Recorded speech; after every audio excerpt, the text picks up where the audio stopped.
The president tweeted this today, and I'm quoting, "In all fairness, Nancy Pelosi deserves to be Speaker of the House by the Democrats. If they give her a hard time, perhaps we will add some Republican votes. She has earned this great honor!" Exclamation point. Not clear if that was entirely sincere. Will Democrats go with Pelosi again, or will new leadership take over? It's not a small question. Dana Perino is the person we turn to answer tough questions like this. Of course, she hosts the Daily Briefing every day. Small guest, Hi, Dana. big question. So what? I mean, because it's not simply about who gets the gavel. It's about what is the party's message. All sorts of things. Look, I think President Trump has thought this through.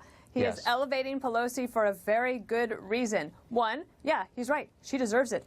The Republicans made her the villain of every ad across the country, and she still was able to pull out the win that she said she would be able to do. So on the merits, he might look at her as a worthy competitor, okay? However, what also does this do? This makes all of these new Democrats that she was willing to let them say that they would never vote for her. They promised in their districts, "I will never vote for Nancy Pelosi for Speaker." Guess what's about to happen? The very first vote that these new members of Congress are going to be asked to take is whether Nancy Pelosi should be Speaker of the House. And they might end up breaking a promise, their very first promise, on their very first vote in order to make her Speaker.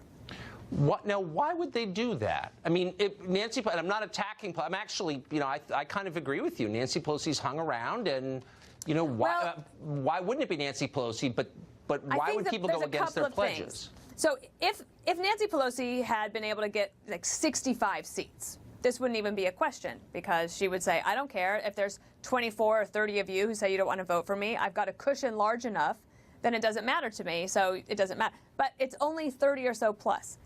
I think what might end up happening is, because the Democrats have no consensus, you just had this conversation with the previous guest. There's no message. What are they doing? Who are they? Who's going to be the leader? It's different than choosing a minority leader who is going to lob bombs all day long.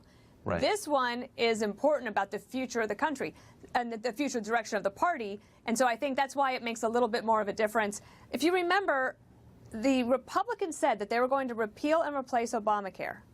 They end this election cycle with Obamacare more popular than it was before. They didn't keep their promise on that vote, and that tends to enrage the base. I think what might happen, though, is that Nancy Pelosi will become the caretaker speaker. She will be there for a while with a promise that she's going to work on a transition to somebody else, maybe the next generation, something like that. But they will probably end up having to cast their first vote for her. And I honestly can't wait for that. I mean, there's always, there's always an upside, and you were always the person who points it out. Look, and the good news is. The good news is, exactly. Dana Perino, great to see you. Thank you. Okay, bye-bye. President fired his attorney.